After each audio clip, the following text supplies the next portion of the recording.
Teddy Talks. Hello, everyone, and welcome to Teddy Talks After Hours. This is the podcast where we pause, rewind, and unpack each episode. And this one's for grown-ups only. So maybe you've schlepped your kids off to school or they're off to bed. So now we can talk straight to parents and educators and grown-ups out there listening. So I'm here with our guest, Dr. Ann-Louise Lockhart, world-class Instagram reel maker. Yes, high quality tips for parents out there. Can you take a second to shout out your Instagram account? Absolutely. So it's dr.annlouise.lockhart on Instagram. And I just learned behind the scenes that Dr. Lockhart has been doing this since fifth grade. Can you please reshare that story about how you were ahead of your time? Yeah, so I don't remember how it came up, but I was in fifth grade. I was 10 years old, and I wanted to do stuff for the neighborhood kids in our downtown library on the island. And so I got this Kermit the Frog large puppet. So I had my hand in one end and then operated his arms in the other. I also played the piano. So I recorded It's Not Easy Being Green. And I sang it, recorded, and then I would sing it live to the kids behind a stage. And that was what I did. And so it's funny that it's kind of come full circle with this, because that was something I always loved, doing things like that. Well, if you love seeing amazing tips for parents and with really creative, wonderful reels, then please hop over to Ann-Louise's Instagram account, a woman ahead of her time. All right, let's dig in. So Ann-Louise, this episode was all about celebrating diversity, which I know is one that's important to you personally. So let's pause first. Why is this topic so important to you? Well, because I think parents think that they're taking away their child's innocence by talking about differences. And the thing is that kids already notice differences.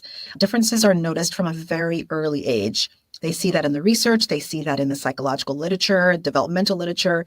Children notice racial, physical differences, all kinds of things. So you're not damaging your kid by talking about it because they're noticing it anyway. So the earlier, the better. And that way they can show an appreciation for them. And I think the other thing is that parents think that noticing it and commenting on it is a bad thing. And again, it's not. It's okay to notice it. It's just not about treating people poorly or badly because of them. But yes, talk to your kids about differences. It's a good thing to talk about.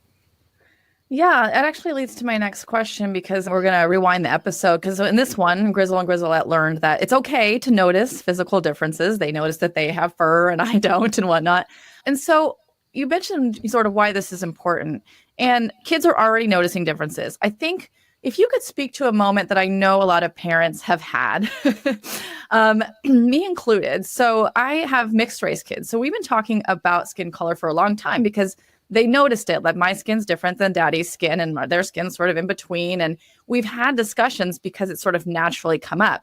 But for parents maybe who don't have mixed race kids or aren't talking about skin color, at the dinner table, there's a moment in a grocery store that always happens when a young child, maybe preschool age, is like, why her skin so dark? And like people like freeze. Can you give parents sort of a key point about what to do maybe in those moments where kids are already noticing differences, but they say them out loud and you're not sure what to do?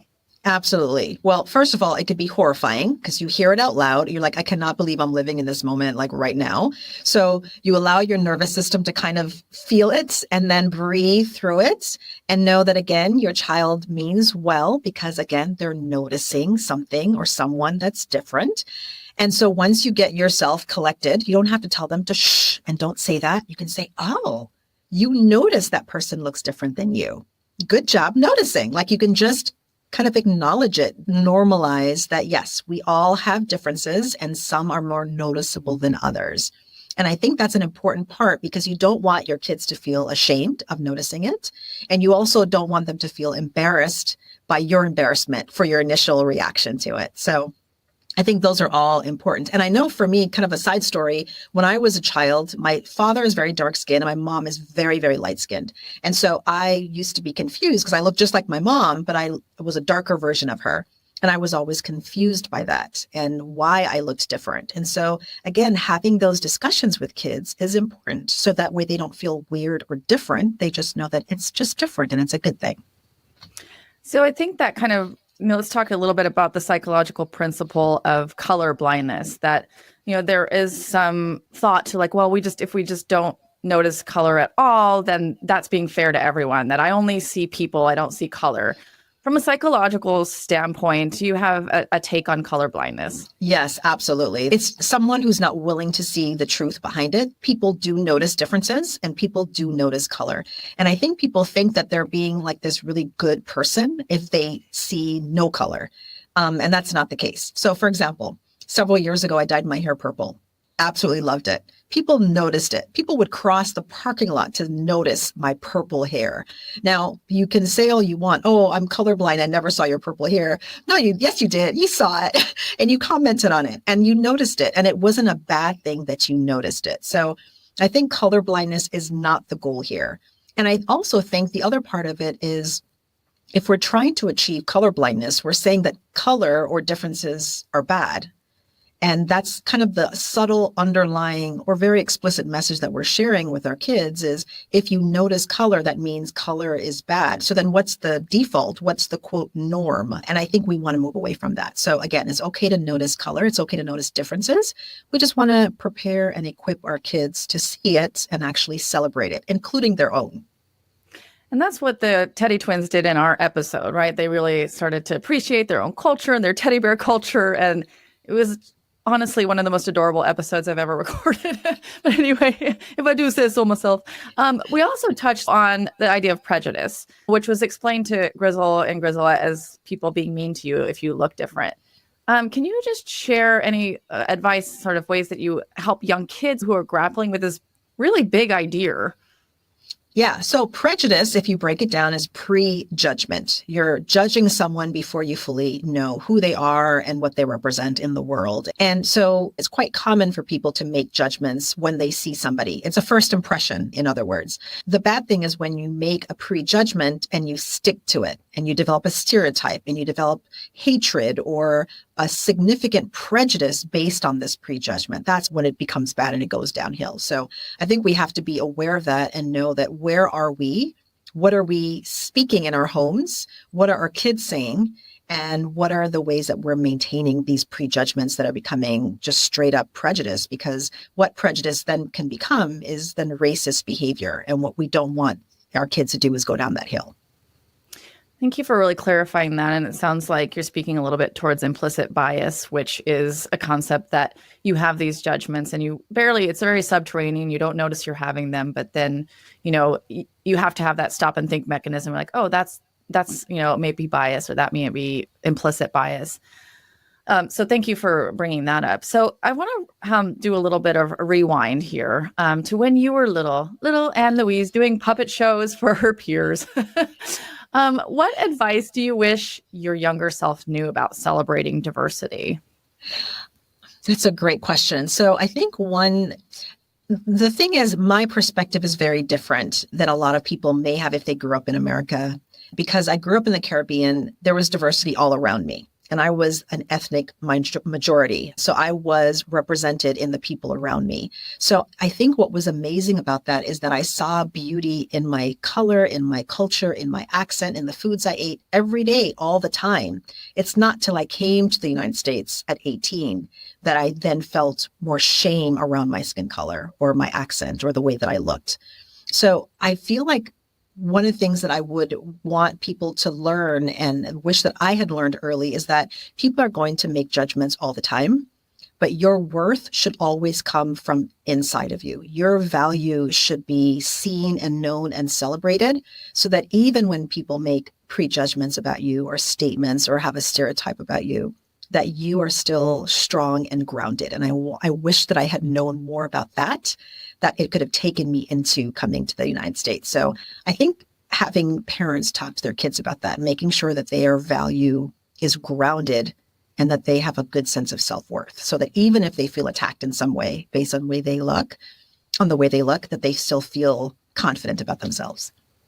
That's really a great perspective. And that's sort of what we did in the episode was, you're great because you're you, Grizzlette, and you're great because you're you, Grizzle, and no one's like you and that's special. So I love that sort of centering, grounded presence of like, you're you and that's special. And I think that's a really great message for parents out there. So let's just unpack this episode a little bit more. And at Teddy Talks, as you know, we share big ideas for little ears, but we also have a lot of adult listeners out there. So what is one thing you want the big ears listeners to know about how to talk to their kids about diversity? Sort of parting wisdom. Yeah, it's never too early to talk about it based on their developmental age and stage. So you can speak as early as toddlers, even as babies, but you do it in different ways. So it's about the books that you have, the types of dolls and toys that you have, the types of authors that you have in your home, just the TV shows and the movies that you watch, making sure that you expose your children to a variety of people and perspectives from a very young age. And I think that's the biggest thing. So that way they don't see one particular type of person or culture as the norm. It's all normal. It's all a range. It's all beautiful. So it's never too early. And I just really want parents to realize that it's never too early to introduce your kids to diverse topics and to a range of cultures and experiences for their kids.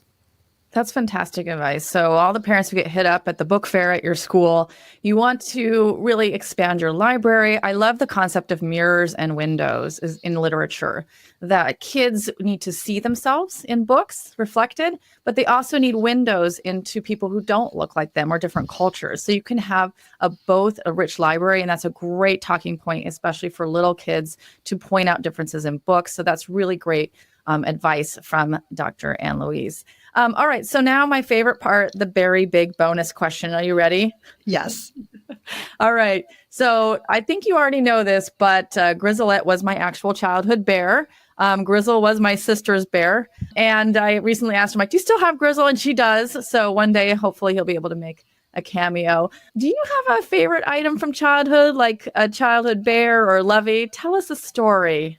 Yeah, so I had a giraffe that was pretty big. I think it was like 3 feet tall, and she was like quilted patchwork. So pretty big. I got her from my dad, and I named her Cecilia. And so she was I guess a teddy giraffe, like for quite a long time. So yes, that was a really good memory that I have of that one. Literally the most sophisticated name for an animal that I've heard so far. They're like, this is Bear, and his name's Barry. Like, you went with Cecilia. Cecilia, so yes. The other thing I love about it is that I'm imagining this quilted, diverse, patterned giraffe, and I feel like there's some sort of cosmic connection to diversity in Cecilia, but maybe I'm doing too much. I never saw it that way, but yeah, absolutely, because it was pretty and colorful, and just it was like this big quilt, a big, tall, quilted giraffe. Yeah.